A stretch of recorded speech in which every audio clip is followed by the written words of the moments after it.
dua bab. Bab yang ini nanti masuk presentasinya. Udah ada presentasi belum atau kuliah lain? Udah ada. Belum, Prof. Udah, Belum, Prof. Bro. Ini kan sama saya juga ya. Apa kolokium? Kolokium. Belum, Bro. Belum, Kita Prof. baru semester Belum. 2, Bro. Kolokium kontemporer, kontemporer. Iya, Iya. Iya ya. Mm-mm. Kontemporer sama saya apa enggak? Enggak ya? iya, sama Prof. Iya, hari Rabu, Prof. Faris sama Prof.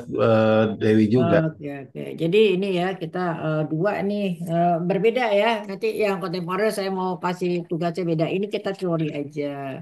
Kayak tadi ya, eh, ada yang sempro ya.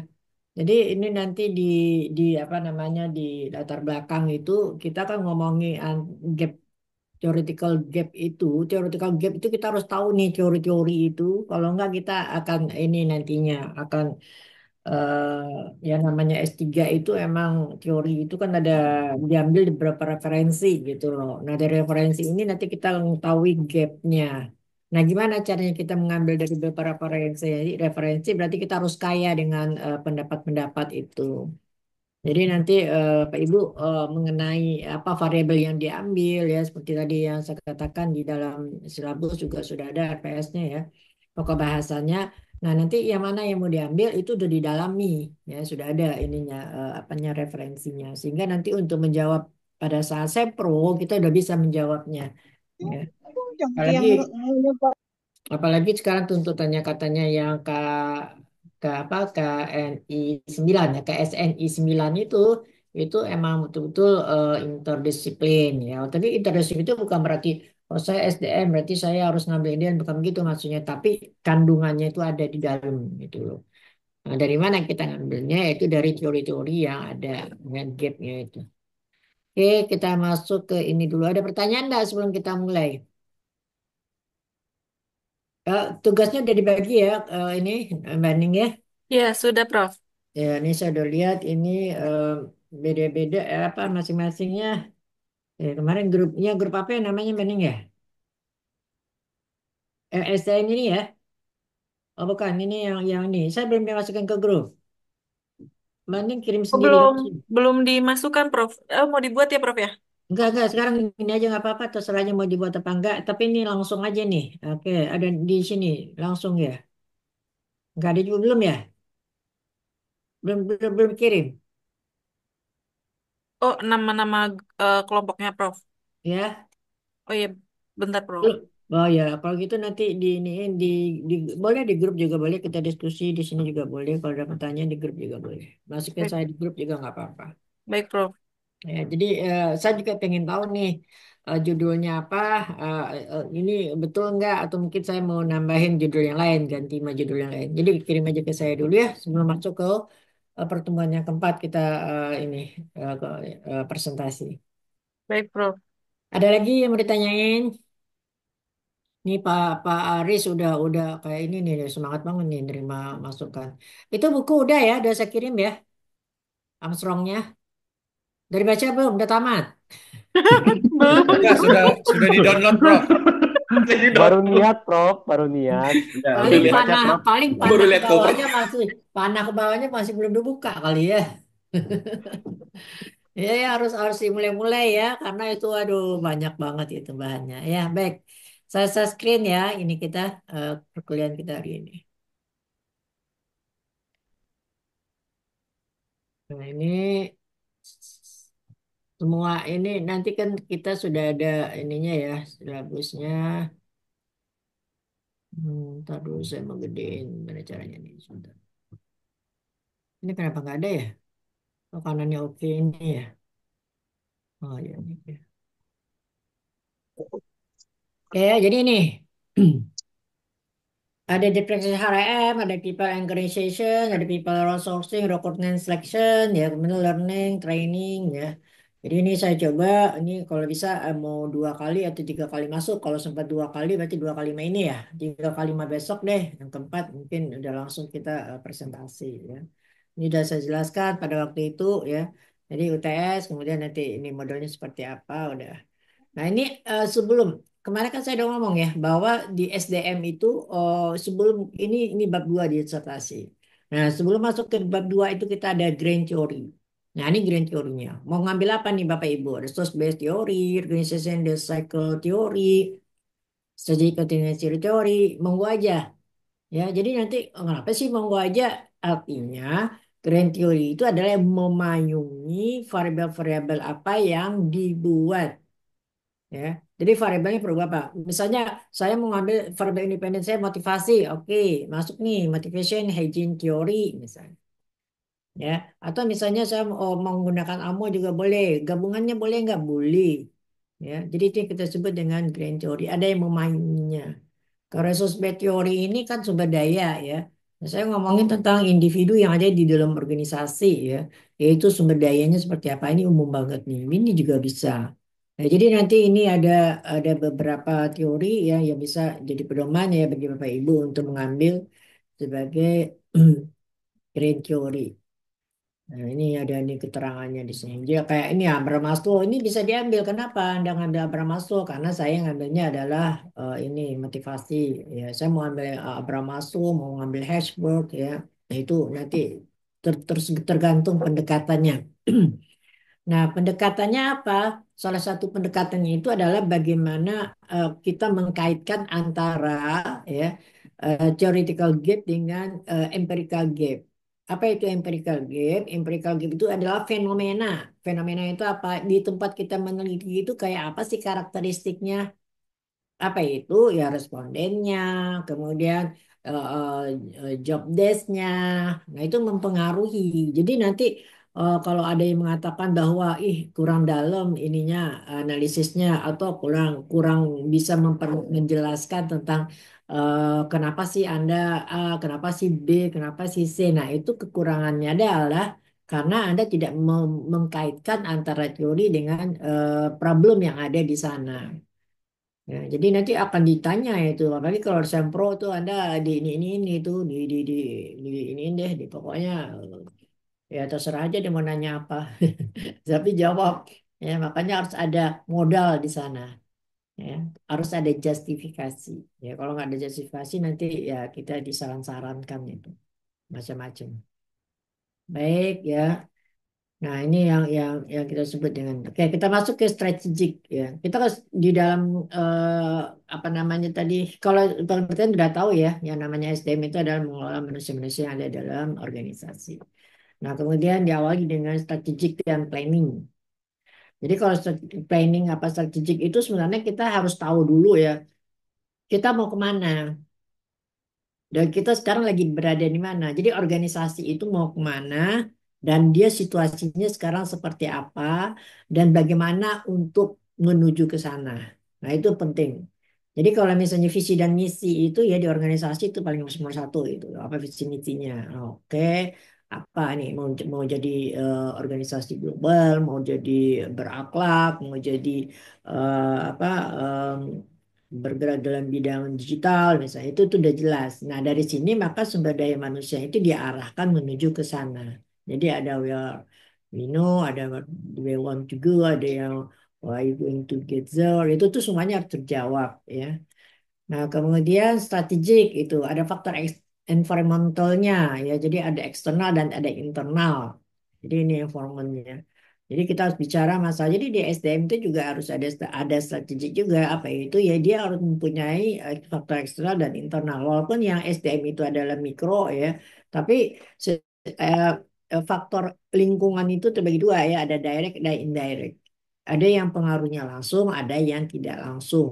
Ya, jadi kalau seandainya eksternal itu bagi SDM itu berpengaruh juga ya kayak ekonomi, ya politik, sosial, budaya itu mempengaruhi tapi indirect. Nah, jadi ini kalau eksternal, kalau internal itu udah jelas itu individunya, ya leadernya kah yang mempengaruhi, stakeholdernya kah, ya lingkungan dalam internalnya itu juga mempengaruhi terhadap SDM itu. Jadi kalau kita bicara masalah strategik, kita harus paham dulu itu. Ya, bagaimana sih situasi di dalam, apa sih yang terjadi, apa itu yang kita sebut dengan SWOT analysis itu. Ya, strengthnya apa, teknisnya gimana, kemudian apa kekuatannya, apa opportunity-nya, atau strength-nya bagaimana. Jadi kekuatan dan kelemahan, ancaman dan peluang itu dia punya. Ya, kapan seseorang itu kaya, asetnya bagus ya terhadap manusia, terhadap SDM ya kalau SDM-nya kompeten. Ya, kompeten itu apa? Itu dia mempunyai kemampuan, capable yang bagus ya. Itu artinya bahwa dia bisa memberikan kontribusi yang lebih tinggi terhadap organisasi. Nah, itu tersebut dia adalah kekuatan, ya kekuatan dari organisasi. Kelemahannya apa? Yaitu misalnya padahal ini ininya visi misi perusahaannya adalah A, tapi dia tidak mempunyai kompetensi terhadap A. Nah, itu juga itu kelemahan. Jadi ada lagi banyak itu kelemahan, itu dari SDM-nya. Nah, SDM itu dipengaruhi oleh apa? Yaitu lingkungan. Berarti lingkungan juga ikut berperan dong dalam menentukan ini capaian tujuan. Iya, betul. Ya, jadi makanya oleh karena itu dari tahu kita kelemahan dan kekuatannya, maka kita akan bisa membuat strategik. Strategiknya apa? Nah, itu yang namanya dengan strategic SDM. Nanti kita lihat apa aja itu. Yang di dalam RPS itu sudah ada itu apa yang perlu diperhatikan. Jadi ini strategic itu ada, nah ini apa yang perlu diperhatikan di semuanya. Masuk positioningnya, staffingnya, direct man and direct place-nya. Itu strateginya kita harus jelas. Itu rekrutmen seperti apa, terus kemudian dapat si A udah dilakukan rekrutmen, udah dilakukan apa namanya ini selection dapat dia ya misalnya oke staffing atau positioningnya di mana. Nah kemudian orang itu diapain ya ternyata kekurangannya adalah ini dia di training ya. Kemudian trainingnya dalam bidang apa. Ya, kemudian habis di training terus bagaimana lagi dinilai yang dinilai apanya saja ya. Kemudian bagaimana caranya kita retirement yaitu apa itu menjaga dia supaya sehat, menjaga dia supaya semangat ya, supaya dia merasa nyaman itu namanya health and safety. Ya, kemudian bagaimana dia berhubungan satu sama lain. Nah, ini semuanya ada strategiknya. Itu direncanakan dan kemudian ada suatu cara untuk mencapai target itu. Nah, itu yang kita sebut dengan strategic SDM. Jadi semuanya ini ada taktik cara ya bagaimana dia mencapai tujuan yang optimal di dalam organisasi. Kayak reward juga harus ada strategiknya. Ada coba bagian reward apa-apa aja misalnya ada ekstrinsik, ada intrinsik. Ditanya nih, ini organisasi mau ekstrinsik kah yang lebih banyak atau intrinsik? Ya. Kemudian ekstrinsik dong. Ekstrinsik kan dalam berupa apa sih? Berapa persen ekstrinsik, berapa persen intrinsik? Intrinsiknya apa aja tuh yang mau dilakuin? Bagusnya yang mana ya? Nah, itu kan perlu ada analisis dan strategiknya yang tepat. Kalau enggak mereka tidak akan termotivasi.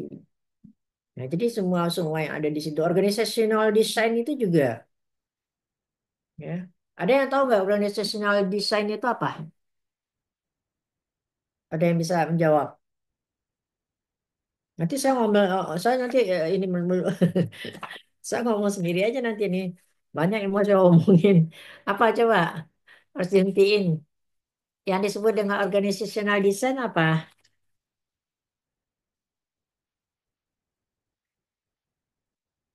Nah, jangan tertidur dong. Desain organisasi. Terlihat di mana ya? Mungkin terkait dengan planning organization, Prof. Ya, desainnya. Tergantung kebutuhan organisasi, Prof. Ya, Bisnisnya seperti terlihatnya di apa. mana tuh? Saya mau nanya dulu, deh, desain organisasi terlihatnya di mana?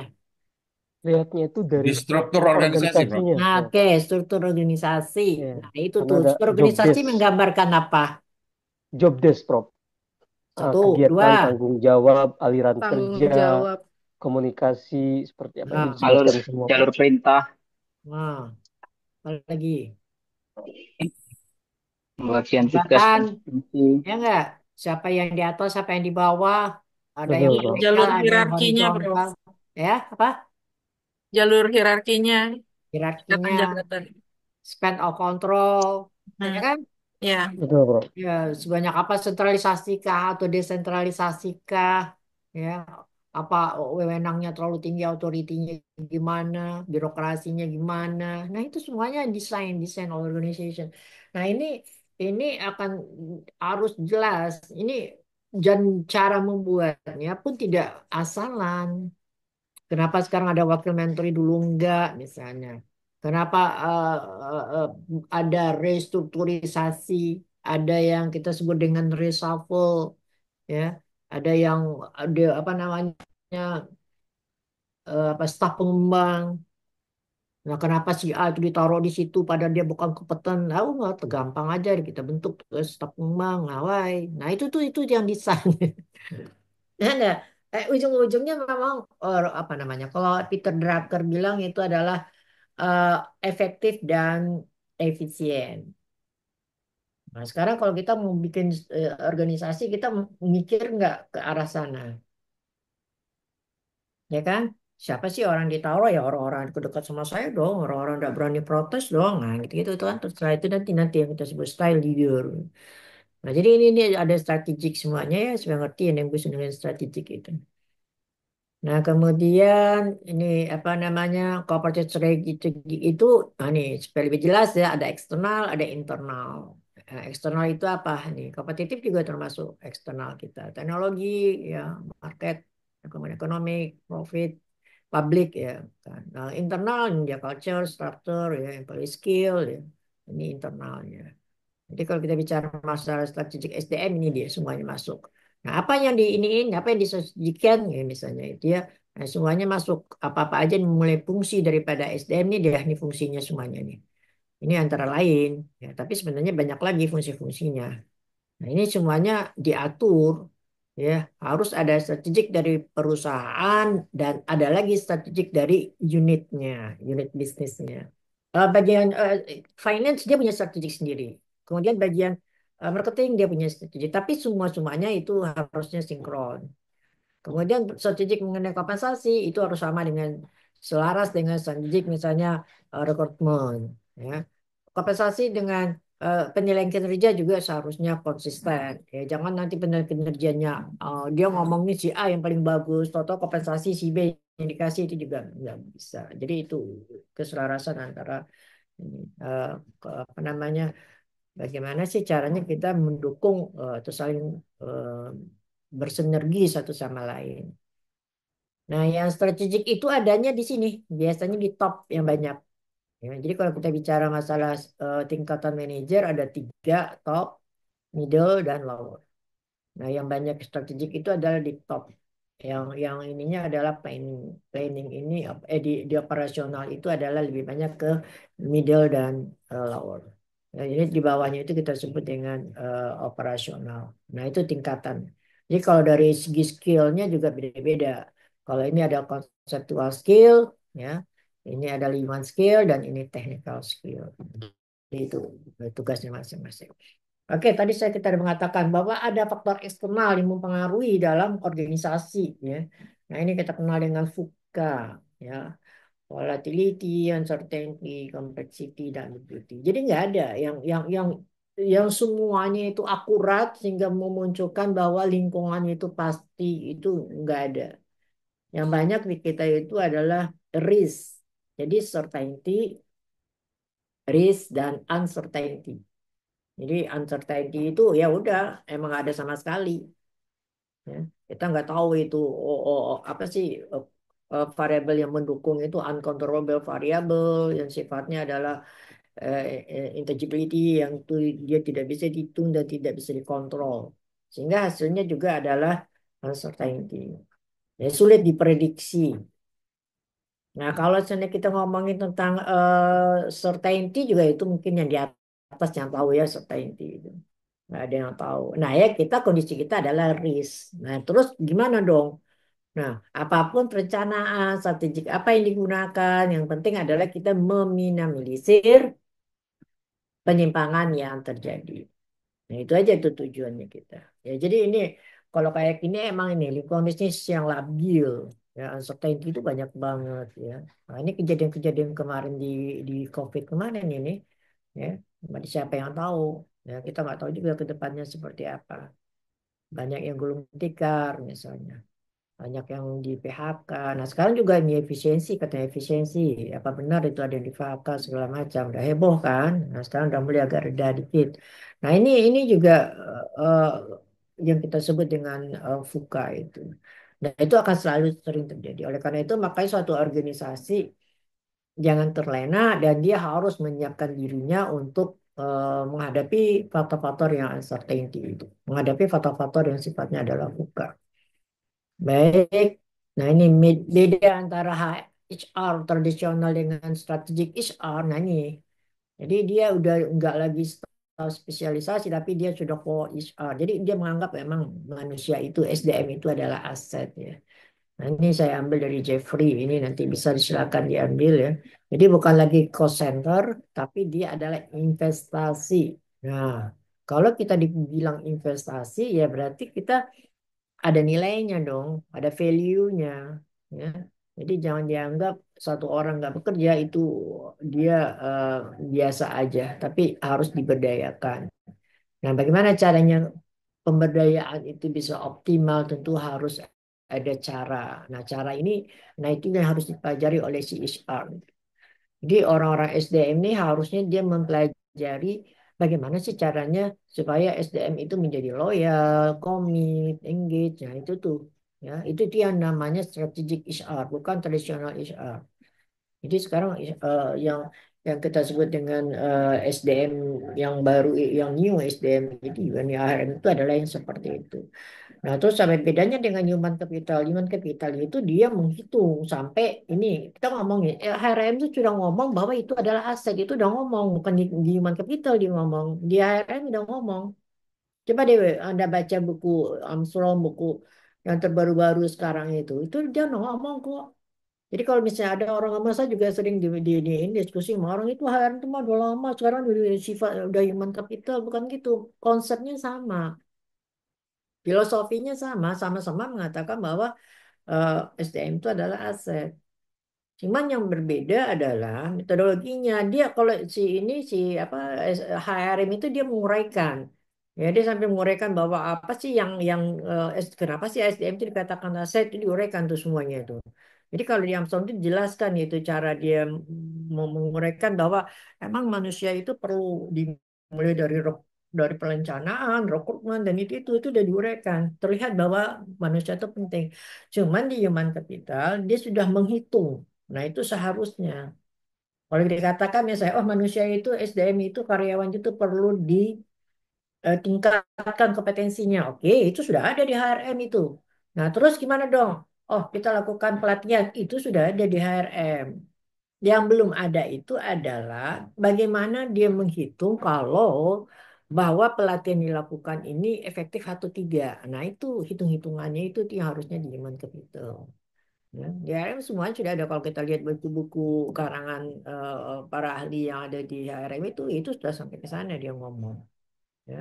Jadi kalau misalnya pelatihan itu, kalau saya sih di HRM sudah ada ngomong, kapan sih pelatihan itu dikatakan efektif kalau seandainya duit yang dikeluarkan itu lebih kecil dibandingkan dengan hasil yang diperolehnya. Oh, hasilnya berapa? Nah itu hitung dong di human capital. Jadi ada IRR, mungkin nanti ada NPF, ada apa nama benefit and cost, ya itu tuh bisa dihitung dari sana. Ya, jadi itu di HRM memang nggak sampai hitung-hitungan seperti itu karena memang banyaknya konsep-konsep yang harus dijelaskan ya. Itu bedanya. Nah ini human capital ini ya, saya juga melihat ini ada berapa buku yang ini kan membedakannya ya, tapi ini ada yang saya lihat ada yang sesuai dengan itu, ada yang menganggap SDM itu terlalu ini terbelakang. Padahal sekarang tidak lagi sebenarnya. Misalnya strategi, ya ini strategi partner. Oke. Baik, kita masuk nih strategic model udah ya tadi ya ini kan ini semuanya ada nih di dalam apa. Nah, sekarang kita masuk ke perencanaan ya. Nah, ini mulai. Jadi perencanaan selalu ya SDM dimulai dari perencanaan. Manajemen kerja juga dimulai dari perencanaan. Sebenarnya perencanaan itu apa sih? Itu target ya.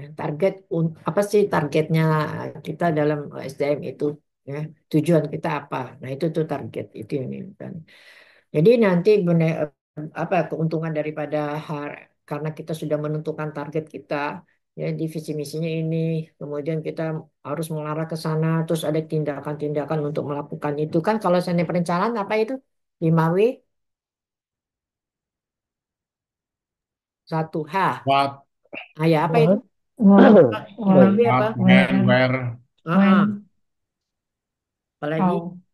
how. Ya, itu semuanya kan harus terjawab itu kan. Saya nggak ngulang lagi ya. Itu yang disebut dengan HRP itu. Jadi ini udah harus ada di dalam kita membuat apa namanya SDM ini. Buat mau diapain tuh mereka itu tujuannya kemana? Ya kemudian why? Kenapa? Jawab dulu itu. Ya kemudian baru where, when.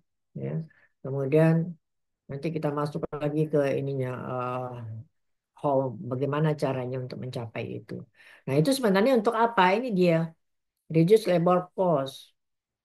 Kita harus menghasilkan ini harus efisien, itu bukan ngomongin ini lagi. Peter Drucker ngomong semua banyak ahli yang mendukung. Kenapa? Karena kalau kita menganggap dia aset, oke, namanya investasi bukan cost lagi iya, tapi tetap aja kita harus meminimalisir, harus kita melakukan bagaimana caranya melakukan efisiensi. Nah, itu reduce labor cost. Kemudian utilization of manpower. Nah, kekuatannya itu Anda mengatakan aset, tapi asetnya bagaimana dong? Sama mesin ya. Kalau kita beli mesin pasti kita beli mesin yang berkualitas, ya enggak? Nggak mungkin dong kita beli mesin yang jelek. Nah, ini manusia juga seperti itu. Tapi hati-hati ya, bukan sama mesin dalam segala hal ya. Mereka dia punya punya cara berbeda dan memotivasi manusia dengan memotivasi mesin. Mesin nggak perlu dimotivasi. Nah, itu nanti berbeda-beda lagi ya. Tapi sekarang ini saya ngomongin bahwa mereka harus diberdayakan, mereka harus diperhatikan, mereka harus dimotivasi ya. Kenapa ada karakteristik berbeda dia di sana? Utilism itu apa? Itu utility, apa ya, apa utility kegunaan ya. Kita harus bisa memanfaatkan kekuatannya itu secara optimal. Nah, kita tahu kan itu ada personality, ada attitude, ada apa ya value. Jadi manusia itu nggak bisa nggak sembarangan. Ya. Jadi itu.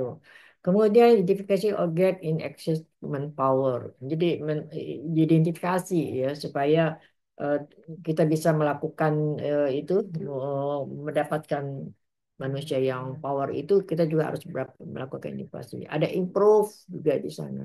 Kemudian dari resources planning itu kita juga buat. Jadi ada apapun ya faktor yang menyebabkan dia termotivasi itu perlu kita lakukan dan ini adalah benefit dari HRP. Ya. Organisasi bisa tumbuh. Ya. Kemudian ada, jadi kalau misalnya kita bicara masalah apa planning apa namanya ini untuk improve itu kan kita udah tahu untuk kita target kita ini, terus yang capaian kita berapa? Bedanya antara perencanaan dengan ini apa? Ada enggak penyimpangan? Perencanaan dan pelaksanaan, plan dan action.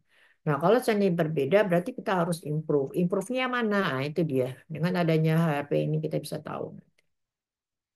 Dan ini hasilnya nanti akan begini. Ada yang kita sebut dengan right time, yaitu bagaimana caranya kita memelihara waktu. Right number, ya. Nah, bagaimana caranya kita menentukan berapa jumlah tenaga kerja yang diterima, ya enggak? Untuk satu pekerjaan harusnya tenaga kerjanya berapa orang, ya. Jadi ini right number. Banyak ini berapa jumlah reward yang kita berikan, gaji kah, insentif kah, benefit kah, ya. Jadi ini semuanya ada direct skills. Nah ini direct man on direct place untuk pekerjaan A, ya ini apa ininya apa namanya harusnya kompetensinya apa, untuk B apa, ya kemudian direct was ya. Ini semua pemeliharaan ya, termasuk safety and ininya ya semuanya harus diperlukan. Nah, kemudian pentingnya ini udah ya, ini yang efektifnya HRP ini seperti ini tadi sudah labor supply kita udah ada. Nah, nah ini nanti akan terjadi apa? Pada saat kita melakukan HRP, kita akan bisa melihat tenaga kerja itu adalah surplus atau shortage. Nah, ini segitu-gitunya. Jadi planning itu kita kan tahu target ya. Kita udah tahu target kita itu apa. Misalnya dalam satu organisasi kita tahu nih, kita mau produksi berapa unit biasanya. Ya 100 unit dalam satu bulan. Untuk 100 unit satu bulan itu butuh tenaga kerja berapa orang. Tenaga kerja yang mana. Ya enggak? Nah terus saya udah punya berapa orang kah? Ya katakanlah belum lagi 100. Nah berarti kita harus, itu berarti masih kurang. Nah, kalau kurang berarti kita harus melakukan rekrutmen. Ya, enggak? Ada shortage di situ. Tapi kalau sebenarnya udah lebih dari 100 orang, waduh, ini gimana dong? Kita harus lakukan layoff nih. Nah, ini nanti bagaimana caranya?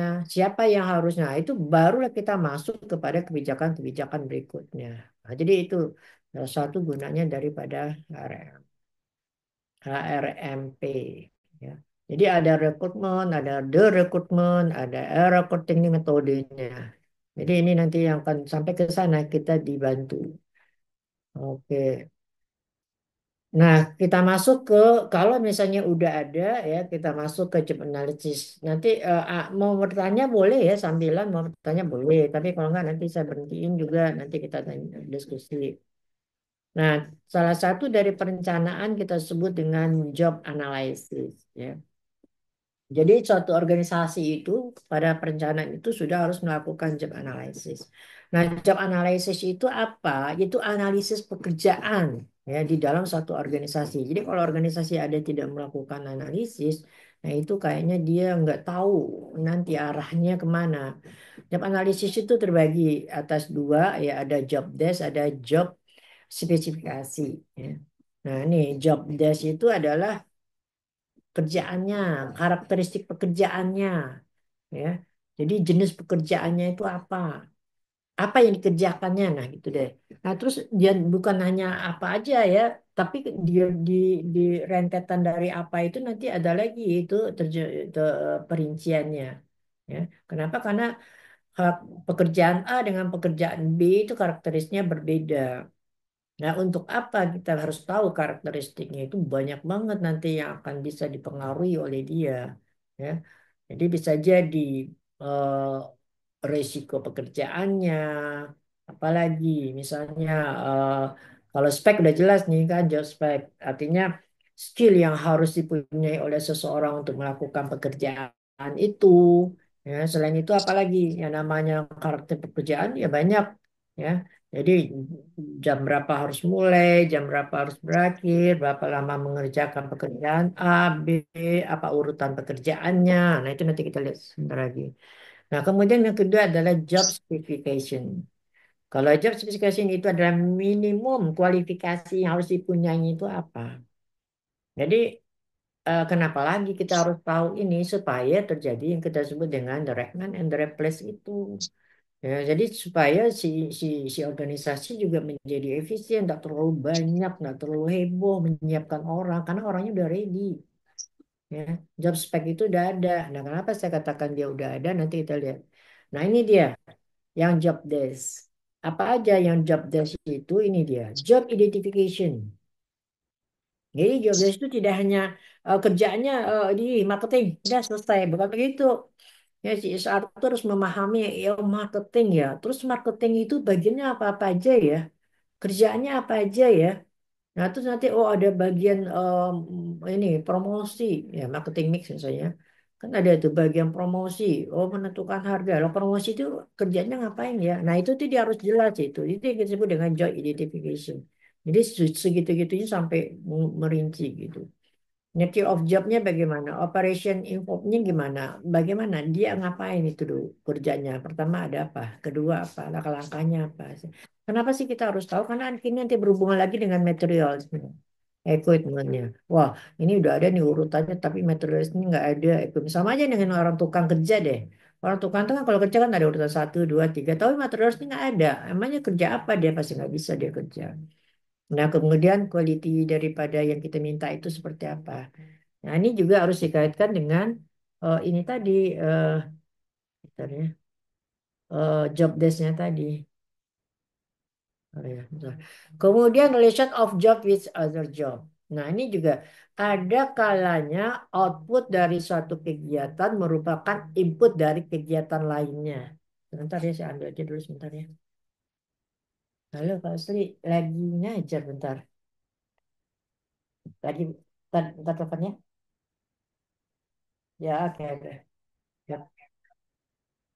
Nah, itu ya. Jadi ini yang kita sebut dengan tadi job desk. Nah, Kemudian ada lagi job title, job summary. Ya, ini job summary ini lebih lebih ini lagi nih, lebih detail lagi. Ya. Jadi job title ini title-nya apa? Kemudian summary ini lebih detail. Kayak meja aja deh. Meja ini dalam pembuatan meja itu kan banyak itu. Coba macam-macam itu. Belum lagi menjahit juga kayak gitu, bikin pola. Kemudian ininya apa namanya itu? Menjahit, belum lagi nanti aksesorisnya. Jadi beda-beda. Kemahirannya itu juga beda-beda. Nggak semua orang bisa membuat semuanya dalam proses kerjaan. Lokasinya di mana. Nah ini juga ini tanggung jawabnya. Mesin yang digunakan, working condition, dan ini. Jadi semuanya ini harusnya ada di ini. Nah ini gunanya, coba deh saya tanya dulu deh. Ini gunanya untuk apa ya? Yang tahu apa? Kenapa kita mesti tahu ini? Ada yang bisa?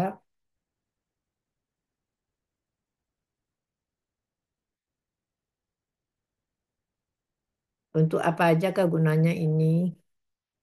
Jangan hilang dong. Nanti saya nggak ngomong lagi nih. Tenang, Prof. Masih stay tune, Prof. Iya, Pak Aris jawab. Nih ngetes nih. Ya, jangan udah nyampe di meja makan. Apa gunanya ini? Ini untuk perencanaan, Prof.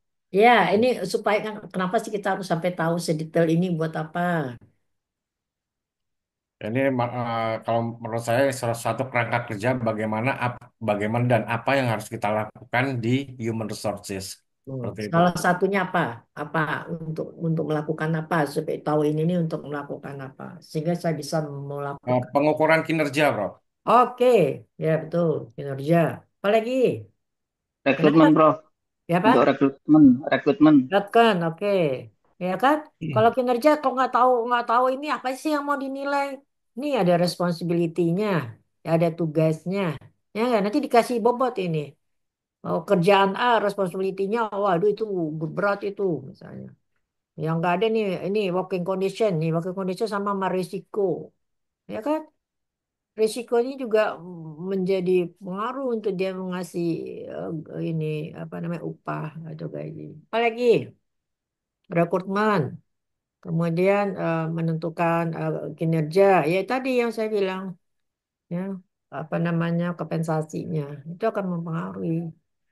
Jadi jangan gampang-gampang menilai orang ya kalau dia nggak tahu, nggak memahami job identification, job summary, job location, dan jangan gampang juga membuat orang salah, mengatakan orang salah kinerjanya nggak bagus kalau materialnya nggak ada, nggak lengkap. Jangan juga mengatakan bahwa tenaga kerja itu tidak berkualitas, padahal dia tidak didukung oleh working condition.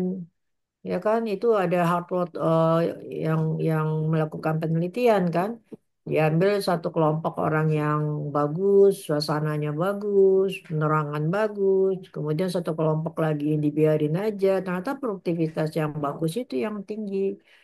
Nah, ini mereka tahu nggak hal-hal yang seperti itu yang si reviewer itu, ya, di manajemen kerja itu akan masuk kita ke sana, ya. Ngerti nggak dia apa yang diproses mereka bekerja? Jangan dikatakan si A itu jelek ininya gitu, ya. Itu harus jelas. Ini kayak korupsi sekarang ini. Yang korupsi siapa sih? Yang misalnya Pertamina, saya nggak tahu juga ya. Nah, si A, si B itu prosesnya gimana sampai dia korupsi. Nah, itu juga harusnya dinilai ya.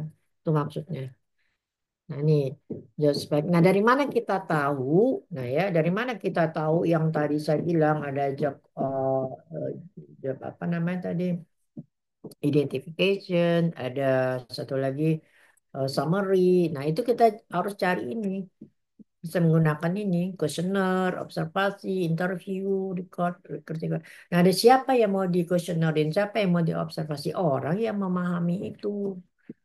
Jadi jangan kita bisa semua. Saya terus terang kalau udah profesor pun saya tidak menganggap saya itu bisa semua. Karena apa? Karena bukan bidang saya, gimana saya mau bisa. Banyak bidang yang lain. Walaupun saya ilmu manajemen ya, SIM saya sudah ada semua. Tapi saya akan lebih mendalami SDM. Saya tidak mendalami bidang yang lain. Karena nggak terlalu banyak kan nggak fokus ya.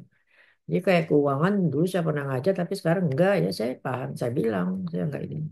Ya ada juga orang kemana-mana bisa semuanya SDM nggak ngerti juga saya semua orang bisa SDM ya. Nah, ini sama ini. Jadi dalam organisasi juga begitu mau cari data oke ya Kemudian apa ininya ke siapa data itu diambil. Ya udah orang bikin meja itu kayak kita nggak usah merendahkan orang deh. Kayak tukang itu tuh dia kan nggak ini ya nggak katakanlah nggak dewan direksi nggak apa. Tapi coba Anda tanya, saya tanya Anda tahu nggak kerjaan dia semuanya? Pasti nggak semua. Ya. Pasti mereka punya skill, punya kompetensi yang tidak dipunyai oleh orang lain. Jadi ini hal-hal yang seperti itu yang kita hargai, yang kita sebut dengan kompetensi daripada SDM.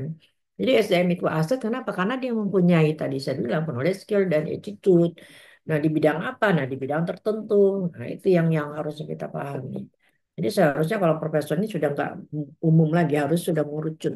Ya, jadi kalau misalnya kita ngomongin leader, leader itu juga sebenarnya dia ya udah dia mungkin ada yang membantu sih karena pekerjaannya banyak job desk-nya nggak apa-apa. Nah, tapi yang jelas itu kompetensi kalau kita bicara masalah ini ya di Dassler ada itu kompetensi top level itu berbeda ya komposisinya. Kemudian middle beda lagi komposisinya. Makanya di KPI itu kan sering dilihat itu kan kepemimpinan harus sekian persen. Nah itu sebenarnya kepemimpinan itu untuk siapa? Top, middle atau lower? Makanya kalau ada saya heran deh, KPI itu tuh seharusnya begini, terus nanti lama-lama gini. Terus yang mana antara top pejabat dengan tidak sama aja. Seharusnya nggak seperti itu. Kenapa? Karena kalau yang pejabat ya udah kepemimpinan yang paling besar. Tapi kalau dia orang supervisor itu misalnya apa namanya orang yang low manager itu justru malah controllingnya yang lebih besar dia, technical skill yang lebih besar dia. Ya, jadi itu harusnya itu masing-masing kompetensi itu berbeda-beda. Ya, oke. Nah, ini ada banyak juga mental, ya output, job konteks itu ada. Jadi untuk menjadikan dia ini udah ya tadi job title udah. Kemudian job desk. Nah, nih job desk itu ininya pedomannya adalah dia harus clear, jelas, ya. Kemudian harus scope authority-nya juga harus jelas, harus spesifik, ya, harus terang dan dicek, harus kita kontrol. Jadi ini gunanya. Oke, sebelum ini, silakan dulu kita diskusi. Ada yang mau bertanya? Iya, Prof. Terima kasih. Ya, Uh, Assalamualaikum warahmatullahi wabarakatuh. salam, Uh, Pak Rudin. Selamat menjalankan ibadah puasa, Prof. Dan rekan-rekan Ya, semua. Uh, Tentunya, Prof, di dalam perkembangan saat ini ada hal yang menarik maupun isu-isu yang apa yang sudah sangat saya anggap sangat rancu. Contohnya di sektor perekonomian yang saat ini sangat sangat nyaris sebentar lagi kita ini sebenarnya bangsa yang yang kaya, tapi dari segi apa pengelolaan bisnis ini aset kita ini boleh dikatakan aset yang tidak dikelola oleh apa bangsa sendiri, Prof. ya, Nah, terus kita ambil aja contoh, Prof, salah satu perusahaan di di pertambangan ya, khususnya di apa pertambangan Virtu Nikel Industry, Prof, salah satu perusahaan Cina yang menginvestasikan apa pembangunan nikel ini dengan berbasis kinerja kinerja bersama. Nah, sangat ironis, Prof, di wilayah tersebut jumlah pendapatannya sangat besar, tapi wilayah tersebut ini miskin, Prof, miskin. Nah, pada saat dilakukan evaluasi tentang pelaksanaan dan pendapatan terhadap perusahaan tersebut, ini dilampirkan data yang berbeda, Prof. Ada tiga data yang berbeda. Yang pertama data pendapatan perusahaan per bulan yang dilaporkan dan yang ditayangkan ini berbeda, Prof. Yang kedua, data pembayaran gaji karyawan, Prof, secara praktis ini antara yang dibayarkan dan dilaporkan pemerintah juga itu berbeda, Prof. Nah, yang ketiga, data pelaporan terkait pendapatan keseluruhan perusahaan di luar pajak dan setelah pemotongan pajak. Ini tidak dilaporkan secara hal tersebut. jika kita kaitkan dengan yang disampaikan Prof tadi ini, Prof, di dalam rangka untuk mengukur kinerja dan aktivitas kinerja apa semua perusahaan, maka bagaimana dengan kasus tersebut, Prof? Apakah ini manipulatif terhadap pelaporan sehingga evaluasi tersebut berjalan dengan baik, atau serangkaian dari apa strategi bisnis yang dijalankan oleh perusahaan dalam rangka kesejahteraan apa sumber daya manusia, Prof? Terima kasih, Prof. Itu mungkin, Prof. Ya, aduh, berat ini pertanyaannya. Jadi itu nggak murni ya. Kalau itu mah nggak murni teori itu. Jadi ini saya juga banyak pertanyaan-pertanyaan kayak gitu ya. Jadi emang kalau kita bicara tadi saya teorinya seperti itu ya, itu kita menganggap seperti ini. Allah punya organisasi mau bagus apa tidak ya. Bagaimana caranya memanage yang seperti itu? Nah harusnya seperti ini tadi, ya enggak? Nah itu yang seharusnya. Jadi kalau kita punya organisasi, punya perusahaan. Nah, terus bagaimana? Kita mendapatkan apa? Mendapatkan profit. Ya oke, untuk mendapatkan profit dengan cara bagaimana? Memanage sumber daya manusia yang ada di dalamnya. Terus bagaimana caranya mereka harus termotivasi. Nah, ini akibatnya seperti ini. Nah, kemudian kalau seandainya si organisasi katakanlah pimpinannya seperti itu kan udah style pimpinan ya. Kemudian di dalam itu sudah ada unsur-unsur yang kita sebut tadi katakanlah eksternal itu. Eksternal itu salah satunya adalah politik, nah, politik gitu ya. Nah, kemudian tuntutan itu ada. Tuntutan kalau internal disebut dengan stakeholder. Tapi kalau udah keluar misalnya pemerintah, aturan pemerintah apa? Bayar pajak. Nah, itu kan berarti mereka sudah ada strategik. Nah, ini strategik juga namanya, tapi strategik yang nggak benar ya. Strategik kan bagi dua juga ya. Gimana sih caranya supaya pajaknya rendah? Nah, oke, akhirnya ada dua laporan misalnya. Nah, terus nanti ada apa lagi? Oh, kayaknya saya nggak mungkin dong ngasih bagian dari pendapatan saya itu untuk si kinerja, untuk si karyawan misalnya dalam bentuk kompensasi. Nah, bagi lagi ini berubah lagi nanti pendapatannya kan gitu ya. Jadi intinya adalah bagaimana dia memanage keuangan di dalam organisasinya, kan gitu. Nah, sekarang memanage keuangan itu kan sebenarnya untuk apa? Modal kerja, penggunaan apa sumber dana, penggunaan dana, kemudian kembali lagi laba ya, kemudian sebagian dari laba kembali lagi untuk sumber dana kan begitu. Nah, sumber dana ini berapa persen penggunaan dana, berapa persen untuk mendapatkan laba yang optimal kan gitu. Itu yang kita sebut dengan manajemen keuangan. Nah, untuk apa sebenarnya ini kembali lagi ke sumber dana, kemudian digunakan untuk dana. Penggunaan dana ini berapa persen untuk manusianya, sumber daya manusianya. Kenapa? Karena sumber daya ini juga ikut membantu dalam mendapatkan laba. Nah, itu yang pintar-pintar orang keuangan seperti itu, tapi harusnya clear. Ya harusnya jelas. Jadi jangan sampai ada apa namanya ya kayak kita ada ininya ketidakjujuran misalnya. Itu jangan seperti itu. Mungkin gitu Sarudin. Dan terus ini juga pengaruh politik ini emang gimana ya? Cuma intinya begitu deh. Lo mau bagus nggak ya? Mau optimal nggak ya pekerjaan si pekerja? Nah kalau mau optimal maka itu harus di manage sedemikian rupa ya diatur sedemikian rupa, dipahami mereka sehingga mereka itu menjadi mau bekerja, mau engage ya sehingga dia berkontribusi terhadap organisasi. Itu intinya. Makanya kalau contohnya ya mana ya?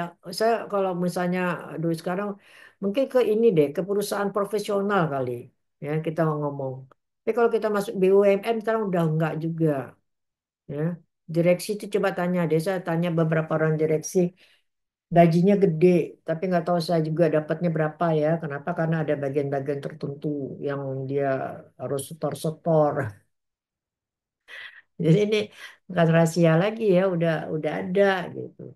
Apalagi misalnya perusahaan apa misalnya yang lebih ASN, aduh lebih lagi deh. Hmm. Perguruan tinggi, nah, nggak tahu saya lagi nih. Jadi kalau SDM itu dikelola dengan bagus ya itu akan ini dia. Nah itu mungkin perusahaan profesional yang dia punya sendiri, kemudian dia tahu bahwa hasilnya adalah untuk ini. Ya, tapi nggak tahu juga nih, sekarang banyak juga pengusaha-pengusaha keren itu malah ya udah ini juga sih sama di Cina itu ya Shenzhen itu kan dia bisa maju itu UKM-UKM-nya jadi perusahaan besar dia memang lepas dari politik gitu. Jadi betul-betul dia tumbuh dengan ininya sendiri ya, memanage sendiri. dan bagaimana dia bisa mengelola yang dikatakan SDM itu adalah aset di situ itu baru berhasil gitu. Tapi kalau udah campur-campur dengan faktor X itu udah ini. Monggo nanti coba lihat. Ada nggak menanggapi yang pertanyaan Pak Surdin tadi? Ada tambahan? Nggak ada, nggak berani. Halo. Oke gitu ya. Ya, Terlalu politik, Prof. ya. Ya, jadi itu sebenarnya itu aja sih apanya. Tapi yang penting intinya seperti itu. Nah, sekarang pertanyaan bisa nggak itu kita jalankan dengan murni ya dengan kondisi sekarang. Nah, itu kayak ini aja deh, Bapak Ibu punya ini bahwa katakanlah kita punya input ya salah satu bahan datangnya dari Jawa, kita usahanya di Jakarta misalnya. Itu transportasi aja udah bermain di situ. Ada yang kita sebut apa namanya? Kalau Suncoast apa Suncoast ya. Dari keuangan ada nggak? Nggak ada ya. Suncoast itu artinya apa eh, biaya biaya yang tidak terduga ya kan di transportasi aja udah ada itu. Nah nanti itu nambah lagi gitu biayanya. Nah itu tuh seperti itu kondisinya sekarang. Baik, ada lagi pertanyaan berikutnya? Nggak ada. Oke, jadi job udah bisa ngerti ya perencanaan itu yang tadi yang karena ini awal-awalnya ya nanti ke depannya kita juga akan semakin ini eh, selalu akan ulang-ulang yang tadi yang perkataan tadi yang kita sebut dengan job desk. Oke, nah ini job design tadi ya organizational design tadi ini Bapak Ibu ada istilah job rotation, ada job enrichment, ada alignment. Nah, ini apa? Coba ada pernah dengar enggak ya?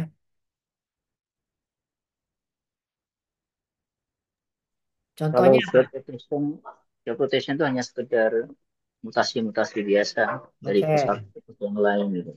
oke. Kalau job enrichment itu untuk memperdalam kompetensi biasanya seorang karyawan itu di apa namanya bisa dikasih tugas-tugas tambahan atau mungkin dengan apa namanya tanggung Tambahannya jawab yang kemana lebih nih? luas. Tambahannya kemana?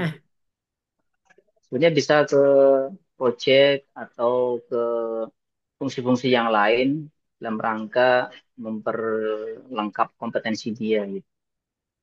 Oke, Gitu. job enlargement. Siapkan langsung lebih kepada perluasan tanggung jawab berarti ya. Bu.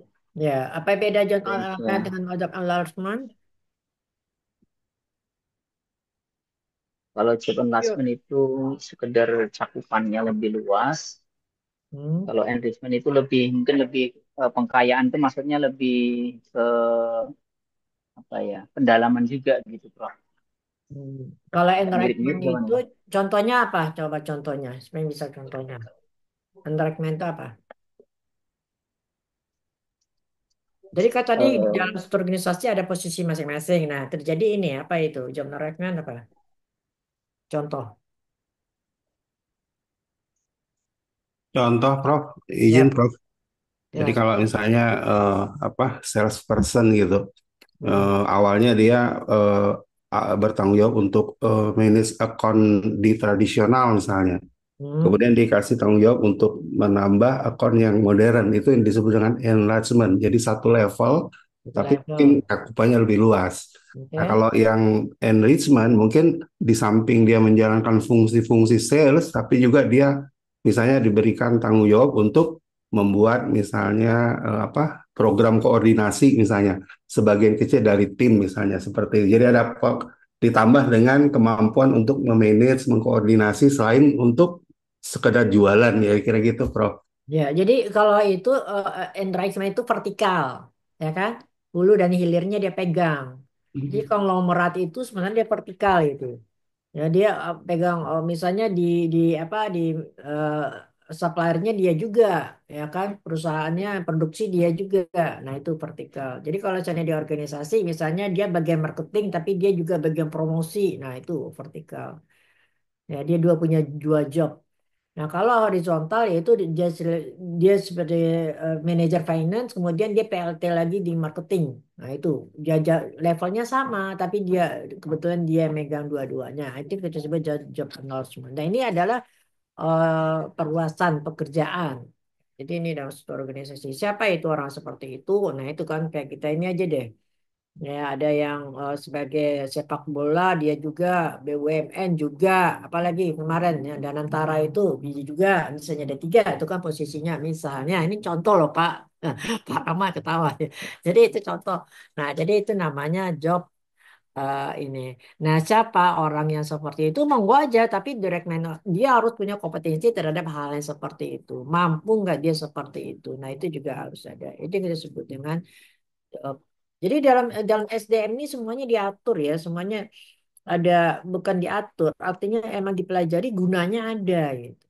Mampu nggak mereka itu melakukan hal tersebut semuanya? Itu yang kita sebutnya orang. Kapan sih orang itu diberi yang kita sebut dengan job arrangement? Kapan orang itu diberi job arrangement? Itu seharusnya kan leader tahu ya. Ada trust di sana, ada pendelegasian wewenang di sana. Ya. Kemudian dia juga harus melihat orang ini mampu apa tidak. Bisa diberdayakan sih oke, tapi dia apa sih dia atau nggak ada orang lain. Nah itu kan juga harus dilihat itu. Kenapa? Karena dia akan nanti hasilnya juga akan lebih baik gitu. Nah, dia harus mendapatkan yang lebih baik. Oke, jadi ini. Nah, ini kita masuk organisasi. Organisasi ada yang kecil dan ini Bapak Ibu udah tahu lah ya di ini dalam manajemen. Kalau yang HRM itu kan biasanya nih ini yang di usaha kecil itu kadang-kadang mesti ownernya juga ya yang kalau di perusahaan kecil itu dia udah rangkap aja semuanya ya bagian organisasi. Tapi kalau di itu perusahaan besar itu udah ada badan khusus yang HRM ini. Ya, HR itu jelas itu ada departemen kah atau unit kah atau namanya apa namanya subbagian kah ya istilahnya. Kalau di ASN namanya kan ini apa namanya sekjen ya. Ini kalau di organisasi di perguruan tinggi Wadik 2 biasanya itu HRM itu. Jadi dia yang paham bagaimana secaranya human relation itu kan kalau di dalam struktur apa tingkatan organisasi itu skillnya adalah human skill. Jadi bagaimana dia harus mengetahui memotivasi karyawan itu sebenarnya di Wadik 2. Oke, nah ini dia ada small, ada large ya. Ini ukuran organisasi, tipenya seperti apa? Ada yang profit, ada non profit. Jadi saya nggak terlalu ngulang ya. Ada yang bottom, ada yang top. Kemudian ini apa? Nah, tadi Pak apa yang tadi Pak Sardin nanya tadi itu beda-beda nih Pak. Kalau kita ngomongin perusahaan yang profit maksimum, yang non profit, kemudian perusahaan kecil dan perusahaan besar, perusahaan yang dia bergerak dalam dari segi hukum, apakah dia PT, apakah itu berbeda ininya. Ya, jadi kalau dia memotivasi karyawannya sebenarnya intinya memotivasi tapi caranya strateginya seperti beda. Ya kalau ASN kan tergantung lah kepada anggaran siapa yang menetapkan. Nah itu kita udah tahu lah ya. Pemerintah aturan pemerintah juga lebih banyak di situ. Jadi ini yang ada di dalam itu tadi sudah ya responsibility, authority ini semuanya. Nah ini bedanya tall and flat. Ya, jadi kalau misalnya ini lebih ini mana yang desentralisasi, mana yang sentralisasi, apa Ibu?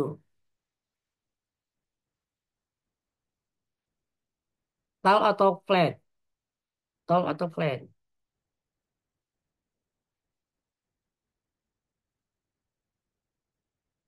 Ibu-ibu saya tanya juga loh, bukan hanya bapak-bapak aja, ibu-ibu. Tol, Bu. Cuy, Flat Tol kayaknya itu. structure, Bu. Sentralisasi yang tol.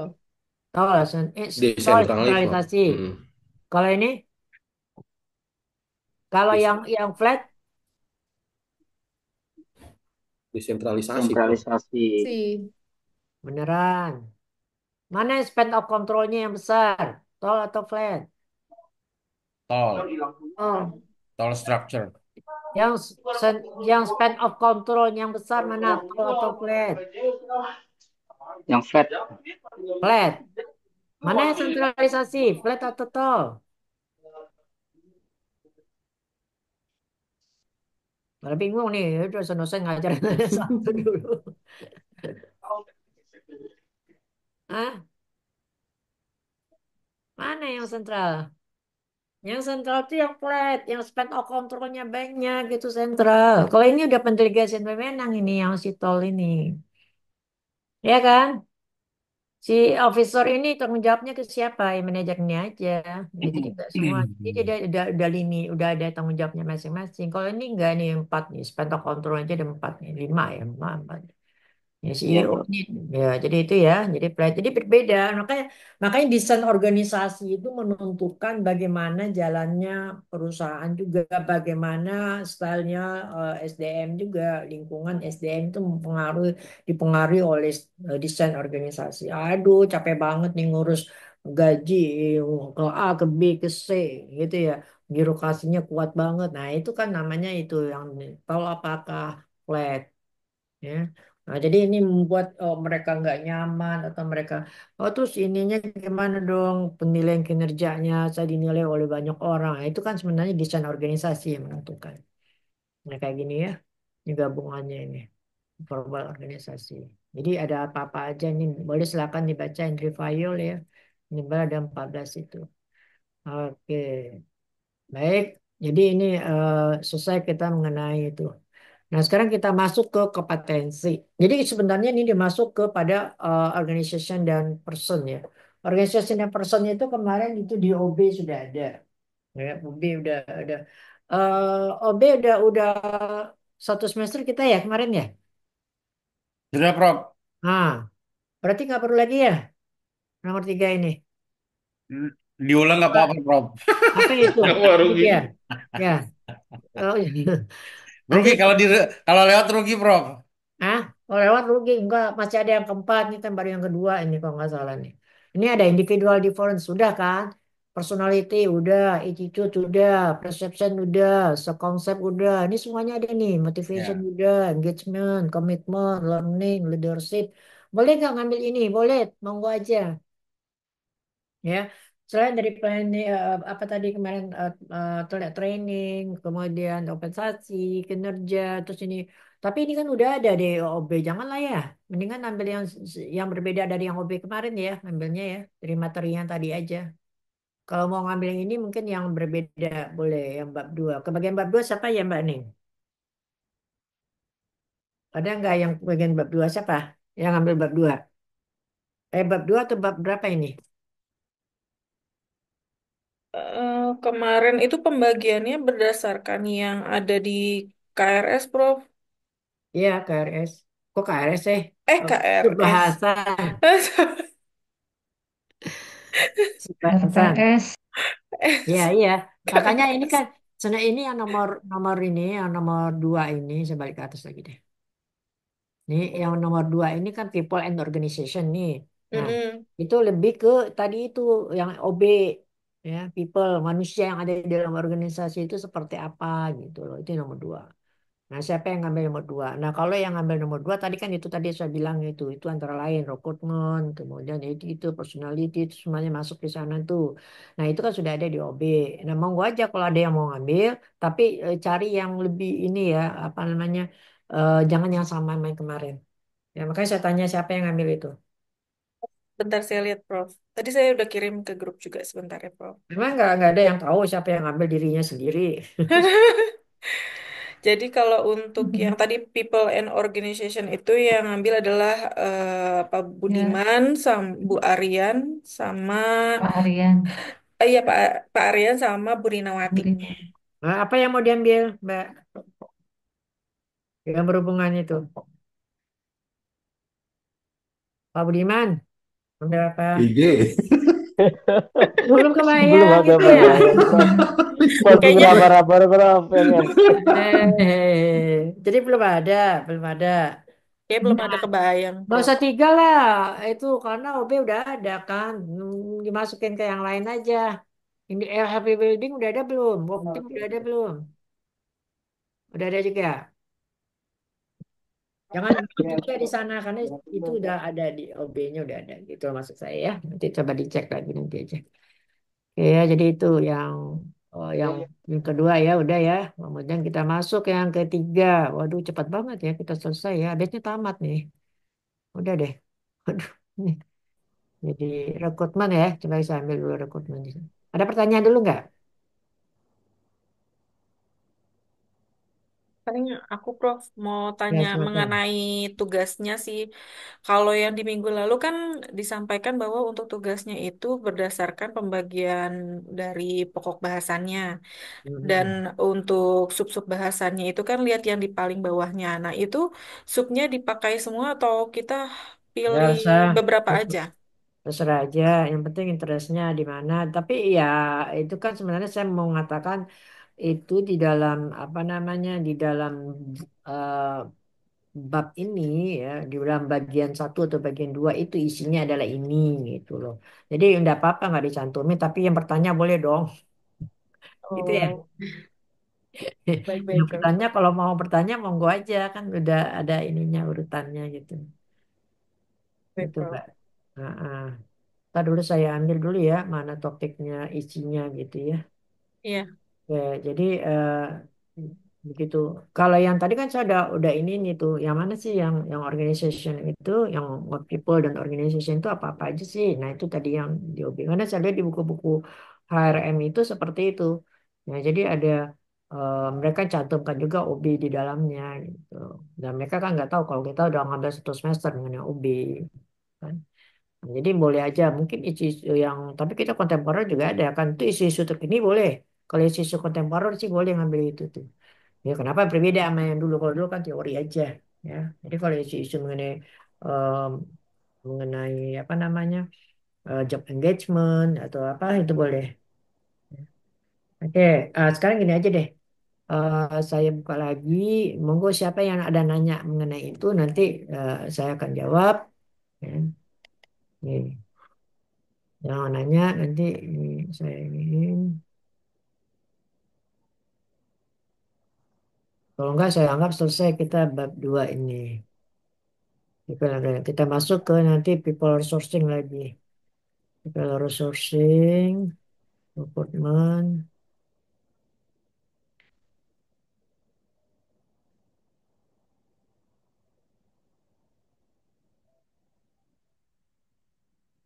organisasi udah. Nah, kompetensi ini masuk itu tuh, masuk ini, masuk ke dalam apa namanya ini organisasi. Tapi nanti bisa kita ulang lagi di leadership, di learning juga boleh. Ya, nih Bapak Ibu nih ada group process, attitude, behavior change, communication, group dynamic, power. Ini group dynamic juga ada nih di situ nanti nggak usah, ini dia dikeluarin aja. Politik, konflik. Sosiologi ini kayaknya leadership boleh lah. Yang sering dipakai di dalam disertasi ya, culture, leadership, konflik ada. Politik jarang di politik grup dynamic power politik jarang communication ada behavior change ada attitude ada berproses leadership ada semuanya nih ada. Nah, monggo kalau ada yang ditanyain. Ini kalau saya ambil ini dari Armstrong, tapi nanti dari kokpit beda lagi, ya. Jadi dari siapa lagi itu dari Maxen ada lagi, ada Rubin ada lagi, Gibson ada lagi, ya. Jadi yang berhubungan dengan OB, Organizational Behavior yang kita pelajari kemarin itu. Nah, ini kompetensi ya. Kalau kompetensi ini banyak pendapat ya. Oke lah, saya jelasin aja lah kompetensi ya daripada ini tidak ada sama sekali. Nanti dibilang, aduh. Oke, saya masuk aja kompetensi. Motivasi udah kayaknya betul dulu ya. Kalau motivasi ada belum di OB? Ada ya?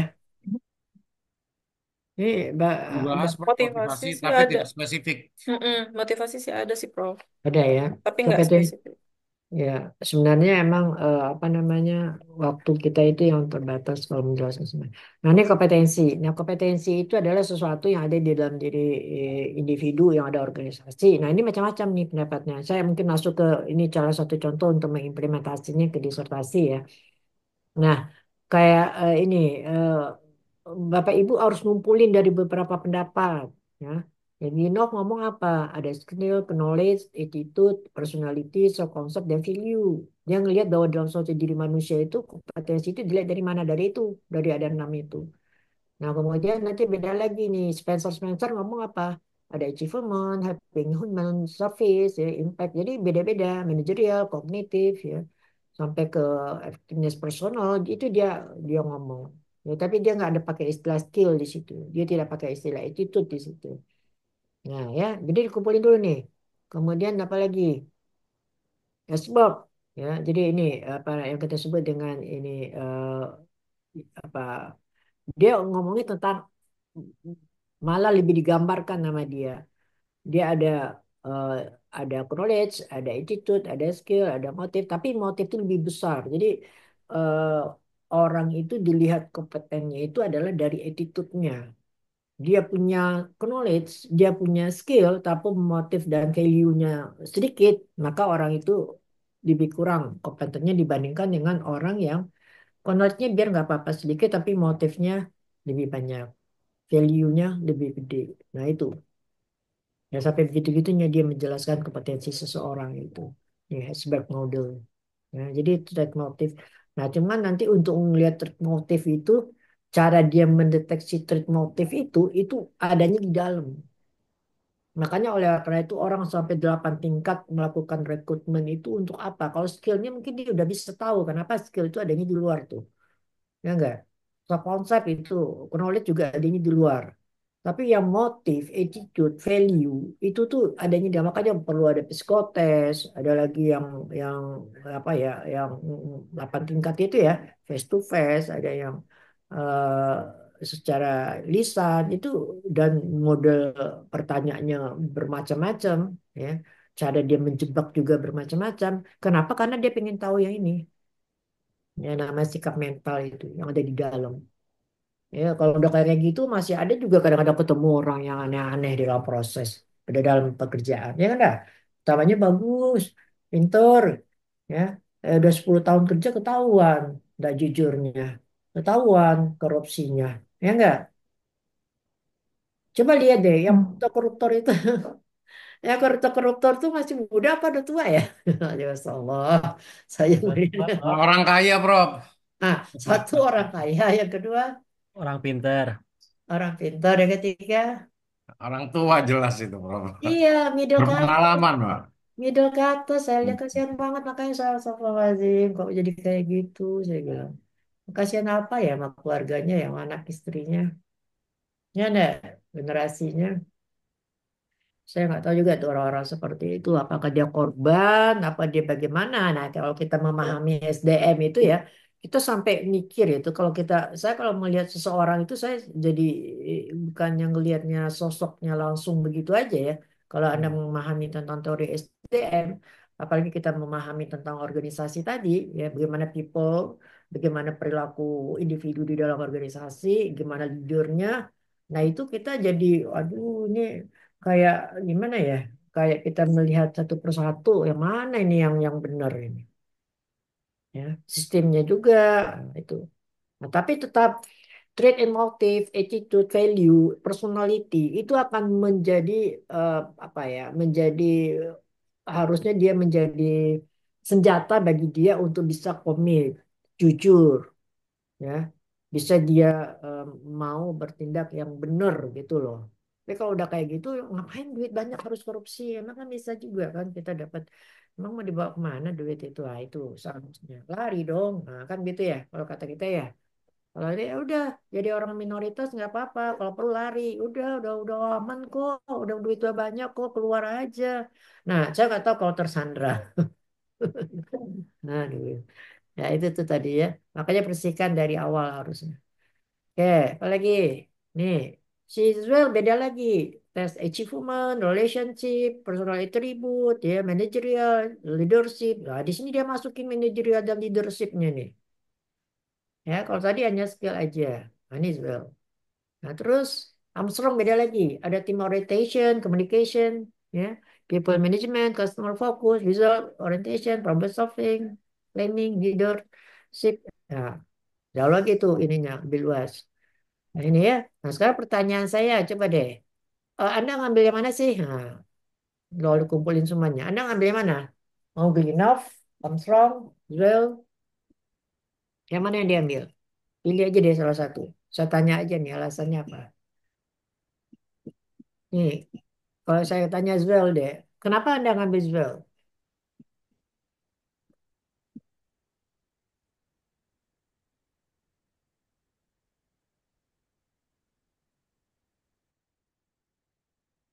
Anda mau mengkaji variabel independen, ada kompetensi, pengaruh kompetensi terhadap kinerja. Nah, kemudian dari sebanyak itu Anda kumpulin di dalam bab 2 disertasi. Ada pendapat ini, ada pendapat ini, ada pendapat ini.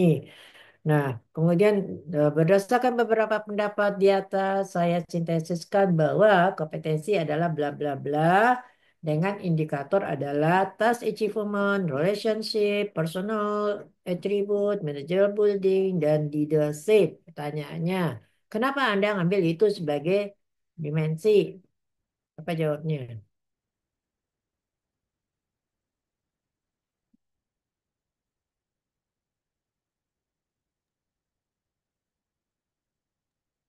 Apa karena Hmm, menurut Michael Swell?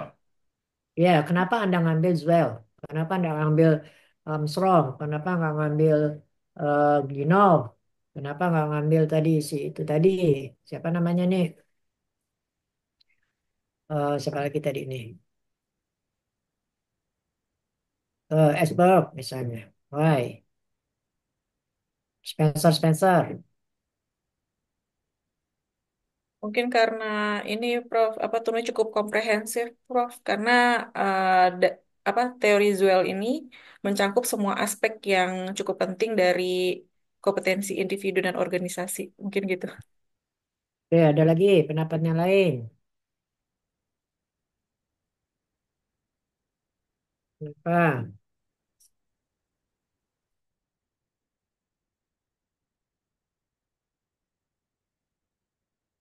Theoretical gap. Apa itu theoretical gap yang mana? Apa theoretical gap yang mana di sini tadi?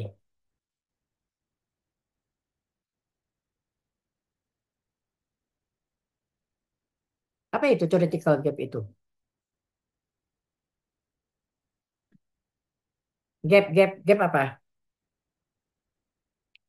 Masalah, Prof. Kesenjangan, Prof. Hah? Kesenjangan. Kesenjangan. Ya, Kesenjangan, kesenjangan. Iya. perbedaan, perbedaan Perbedaan. antara siapa dengan siapa, theoretical. Ini kan ada perbedaan nggak di sini? Banyak, Prof. Ah, ada Zwell, ada Armstrong, ada Spencer, ada Klinov, ya nggak? Berbeda nggak? Berbeda, Nah, ini Prof. kita sebut Iya. dengan vertical gap itu yang akan Anda ambil sebanyak mungkin sehingga Anda tahu perbedaannya itu dianalisis dibawa ke bab 2 itu. Jadi jangan ngomongin menurut ini begini, menurut ini bukan begitu caranya. Menurut ini, menurut si Spencer adalah ini. Sedangkan menurut Armstrong ada ini. Di sisi lain, nah itu tuh. Itu yang kita sebut dengan gap. Oke? Theoretical gap itu harus dikaitkan dengan empirical gap. Apa itu empirical gap? Kesenjangan fenomena, Prof. Nah, itu. Nah, pertanyaan saya, kenapa Anda ngambil ini? Jawabannya,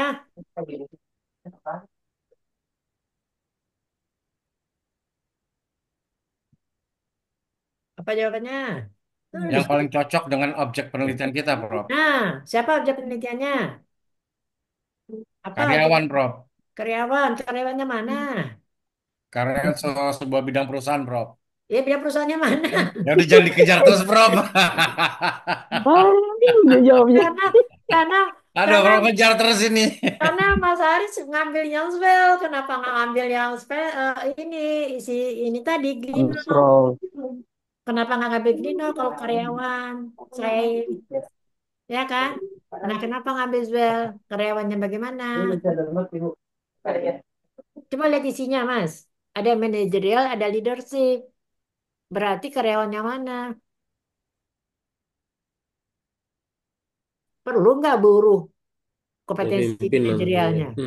Tingkat leader berarti. Ya, Leader, ya, perlu nggak pimpinan. si buruh itu kompetensi leadernya? Nah, itu dia jawabannya. Ntar Mas jadi ingat loh saya ngomong itu kalau udah kayak gitu. Ntar di ujian nanti bisa jawab. Gitu ya. Jadi kalau misalnya oke lah saya kan cuma buruh doang, ya udah ini atau mungkin saya hanya staff aja, ya udah kalau gitu yang umum aja deh. Minov, apa itu? Misalnya dia ngomongin tentang knowledge, skill dan attitude. Nah, udah gitu aja. Ya. Nah, jadi itu maksudnya. Jadi kalau yang tahu SDM tapi kalau enggak mungkin nggak tahu juga. Yang jangan.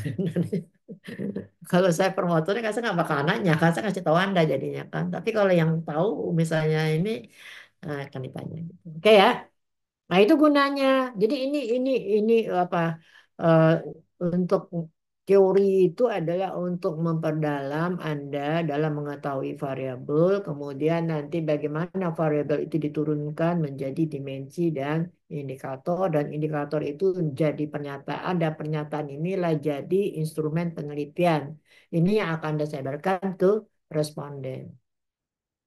Nah, bagaimana caranya teori itu bisa muncul, bisa diukur dengan indikator dan dimensi, itu butuh beberapa referensi. Nah, referensi itu dari mana saja, Kak? Ada dua, bisa dari pendapat ahli, bisa juga dari artikel. Nah, kemudian nanti apa lagi? Ada lagi yang kita sebut dengan penelitian relevan. Jadi di dalam bab 2 itu ada pendapat ahli, ada penelitian relevan, kemudian eh, berbeda-beda penempatannya. Jadi kalau penelitian relevan nanti di nomor 2-nya itu. Jadi kalau misalnya saya ngambil variabel kompetensi, nanti saya lihat di penelitian relevan yang berhubungan dengan kompetensi apa-apa aja sih. Nah, itu Anda bikin tuh minimal 60. Tapi kalau yang ini nih, yang untuk melahirkan dimensi dan indikator, ya udah tadi yang saya bilang, 7, ya, 6, 5, oke lah. Ini kayak ini 5 kan udah cukup lah. Saya rasa. Kayak gitu ya. Oke, itu yang namanya kompetensi. Karena apa? Karena beda-beda loh kompetensi itu. Ya, kompetensi itu untuk yang top manager, untuk ini beda-beda. Motivasi saya kayak nggak usah deh. Atau ini aja deh foto nih, pendapat motivasi nih. Teori motivasi.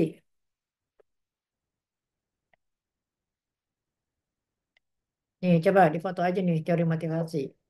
Ini udah saya kumpulkan semua dalam di Rutan 2019 ya. Nih, scientific management ya, mungkin saya jelaskan sedikit ya. Di dalam motivasi itu ada yang kita sebut dengan content theory. Nah, ini nanti sama ya. Kalau saya ngomongin ini nanti di dalam kalau misalnya Bapak Ibu ngambil ininya adalah berhubungan dengan motivasi variabel independen, ya ini bisa diambil ini sebagai payungnya nih, ya, grand theory. Nah, ini dari mana datangnya scientific management itu boleh diambil ya.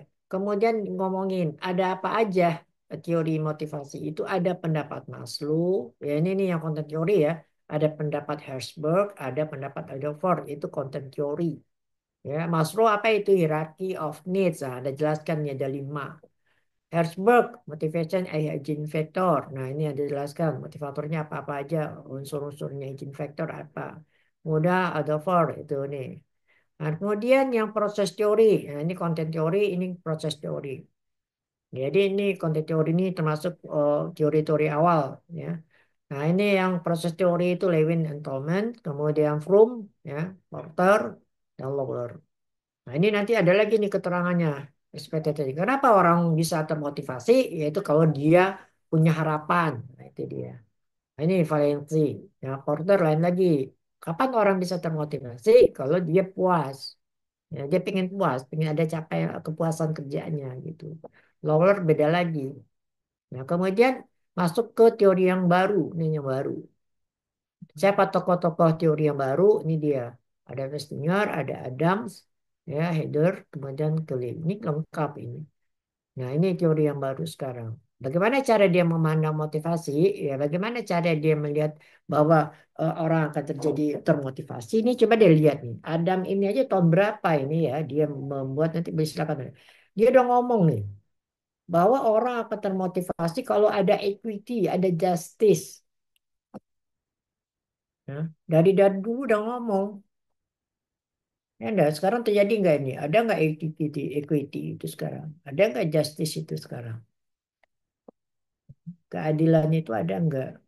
Jadi orang-orang yang miskin malah pernah dihukum sekian tahun orangnya kan itu tuh suatu hal yang tidak enggak ini ya. Jadi kalau kita bicara masalah teori itu ya banyak banget yang udah salah ya, sehingga bukannya teorinya yang masalah, kondisi yang sekarang itu yang fenomena itu yang seperti itu. Nah, sehingga akhirnya ya udah ya nggak jelas. Ya ada demo, ya ada apatis, ya, segala macam kan itu guna itu kan sebenarnya udah ini orang-orang ahli-ahli semua yang ngomong. Ya, jadi ini sudah ada. Nah, jadi itu, jadi ada tradisional, ini hubungan manusiawi, ada yang modal sumber daya manusia. Jadi yang tradisional tadi sumber daya konten, ya, manusiawi yang proses dan nih sebenarnya. Jadi ini kalau tradisional ini orang orang termotivasi karena uang nih, uang aja nih. Kalau ini adalah psikis, ujian. Ya. Ini modal sumber daya manusia itu adalah orang yang termotivasi karena dua-duanya. Siapa tokoh yang lama ini dia. Ya, tadi udah ya, Herzberg, makanya ini bilangan aja nih. Jadi tadi itu intinya sudah. Oke, motivasi udah. Ini jabarannya ini. Ini satu buku nih. Ini yang apa? Semua motivasi. Nah, kemudian apa ini juga termasuk motivasi juga ya. Kompensasi juga termasuk motivasi itu. Nah, bagaimana caranya orang memberi reward itu. Jadi saya uraikan di situ. Saya bilang bahwa kompensasi mempengaruhi. Nanti kompensasi ada lagi teorinya. Apa yang menyebabkan orang motivasi. Oke, kita masuk ke rekrutmen ya. Masih bisa kan? Sepertinya waktunya kurang berkenan, Prof. Ya udah, salah. Udah Jadi, Rekrut buat minggu depan, Prof. Jadi ah, jangan dibabat habis semua, Prof. lagi pada pusing tugas juga. ya tapi ini tugasnya harus selesai juga ya. Nanti kalau misalnya nggak dari dari Anda, saya tinggal dengerin aja gitu. Bisa aja. Siap, Prof. Siap. Ya. Jadi udah apa tugas apa nih sekarang nih? Banyak Prof. Banyak, Prof. Pak, mata kuliah apa? Matkul apa yang udah ngasih tugas? Oh, maksudnya dikerjakan sekarang kontemporer paling. Kontemporer saya loh minggu depan. Isu-isu kontemporer, iya Prof, bener. Hari Tuhan ini kan hari Rabu. Rabu. Nah, Change itu manajemen tugasnya. juga, Prof. Manajemen Apa? perubahan. Iya, Apa? manajemen pengetahuan juga Dan udah. perubahan. Apa Iya, di pengetahuan? iya itu udah tadi, Prof. Ah, Terus besok Yang nih. parah, Prof. Waduh. Manajemen Eh, modal insani juga, Prof. belajar dong yang parah gitu. Eh, Mudah-mudahan dapat besok. Kalau nguji dia kan. Terus apa lagi? Pengetahuan yang ngambil sekarang apa metodologi? Yang ambil Metodologi belum? Udah Kan lewat udah udah semester lalu, lewat Prof. Prof. semester lalu. Oh, udah senang itu. Mm-mm. Oh, jadi berarti itu aja dua. Kontemporer itu SDM. Apa lagi? Manajemen modal Terus insani, Prof. Model insani, Prof. model insani. Iya, tugas lah banyak-banyak tugas aja tuh. Hmm. Tapi kalau ini penting loh, ini buat bab dua nih. Kalau yang lain-lain itu mungkin tambahan itu. Betul juga sih, kontemporer juga penting tuh. Kontemporer kan untuk mengisi ini gitu ya. Kalau pengetahuan saya nggak tahu lah itu. Tapi sama-sama lah, sama-sama di KS kan semua. Oke, kalau begitu siap-siap untuk buka ya. Maunya apa nih? Mau online dulu atau gimana? Mungkin Boleh, Prof. iya, Prof. Karena ada beberapa yang di luar Yang kota. lain online juga. Kalau Ini Prof mau Thailand ya, offline mungkin ya. habis Lebaran aja, Prof. ada yang lain online semua atau gimana? Mata kuliah lain? Iya, Prof. Online, Ada yang Prof. online, Prof. Online, Prof. Kalau apa tadi peng- apa tadi? Modal Pengetahuan. insani, Prof. Pengetahuan Itu apa? Pengetahuan Pengetahuan dan dan perubahan perubahan online, Prof. Oh, online, Prof. online, perubahan online. online. Terus ini oh ya itu ya mata perubahan itu ya. Insani, ya ACM. Online, Prof. Online. Online, Oh Online. ya Prof. itu Pak Model Pak model model apa? Model-model Wamida bukan? Betul, Prof. Iya, betul, Prof. Tapi masih online. Online, Betul, Online. Masih Prof. online. Oh, ya udah. Ya nggak apa-apa lah, saya mah ikut-ikut aja. Yang penting Berarti untuk hari Rabu metodenya. online atau offline, Prof? Rabu gimana dong? Ntar deh, saya lihat dulu ya, Hmm. kontemporer ya. Ntar lah. Gimana, mau online juga? boleh, Prof. Boleh, Prof. Online, Prof. Saya Gue terus. harus 3 kali ke kampus. Tapi kalau jam Iya. 9 masih bagus lah ya, kita offline aja lah ya. Kalau Offline, Iya, offline, Prof. boleh. Offline, Setuju, Prof. Prof. Iya, Offline. Setuju, Prof. setuju. kalau ini Setuju, agak setuju. agak ngantuk, agak ini juga macet kan. Tadi di sini Ya. udah gelap nih tempat saya. Kalau Prof mau offline nanti habis Lebaran aja, Prof. Ya, boleh juga. Mau makan-makan juga boleh Paris kalau habis Ah, siap, lebaran. Prof. Siap, siap, Siap, siap. siap, Prof. Siap, Iya. siap, Siap. siap. Ya, Udah boleh makan interaksi. kalau habis lebaran kan. Ya. Iyalah kalau gitu ya. Semangat ya Benar-benar sih. Bapak Ibu ya. Mudah-mudahan Baik. bermanfaat ilmu yang diberikan ya. Saya Alhamdulillah. ucapkan wabillahi taufiq wa hidayah. Assalamualaikum warahmatullahi wabarakatuh. Waalaikumsalam Waalaikumsalam warahmatullahi Waalaikumsalam wabarakatuh. Terima Terima kasih, kasih warahmatullahi ya Prof. Makasih, Prof. wabarakatuh. Prof. Terima kasih banyak Terima kasih, Prof. Oh, Prof. sudah foto-foto belum? Ah, Foto Belum. belum ya? keluar ya. Ya, kita foto bersama aja. Tadi mau minta teori padahal lupa. Materinya. Ya, ya. Aduh, saya pusing. Ini lagi mirus nih. Ah, Jadi besok offline ya Bapak Ibu, Rabu. Offline, Ya, Iya, offline. offline, Rabu, offline. Rabu. Rabu. Rabu Tadi katanya offline. online beliau. Atau kemarin, ya tadi barusan mau online. Offline, Pak. Tadi dibilangnya offline. Katanya kalau pagi offline aja gitu. Kalau sore ngantuk katanya. Oh, berarti Rabu kita berangkat ya. Kalau besok Ayolah. online semua ya, besok ya. Besok Iya. online semua berarti. Online, memang Online, online. online. Saya masih gelap-gelapan ini. Oh ya, semangat Pak Dalam Faif mall ya. Baik, hati-hati, ular. Itu sambil di toko, Pak. ngawasin. Hati-hati Pak. Ini di mall ini, cuman mall Oh lampunya mati masih ya semua, Pak, masih genangan masih ada ya darurat. Pak? Oh, Genangannya Masih, masih ada Pak? masih, masih evakuasi, belum selesai. Tapi banjirnya masih tinggi, Pak. Enggak, udah mulai surut, tinggal lumpur-lumpurnya ini. Oh, alah. Iya, Berarti penuh airnya lumpur. masuk ke toko Bapak If ya? Iya, lantai dasar itu 3 meter. Ya Allahu Allah. Akbar. Rendam semua lantai dasar. Saya ada 3 toko kebetulan di lantai dasar itu. Jadi lama evakuasinya. Jadi, padahal udah 9 orang tuh ngerahin orang. Banyak. Alhamdulillah udah surut. Tinggal ininya aja, apa namanya, lumpur-lumpurnya. Barang-barangnya juga masih bisa diselamatin Pak Faif, barang jualannya. Ya, tapi terendam, Pak. Udah terendam air sungai. Jadi Ya, saya kalau evakuasi basah kuyup, kalau basah. Indonesia bisa diakalin lah itu. Sarannya jangan ke Pak Faib kalau beli barang ya. Bercanda lah, Pak. Kodenya ya.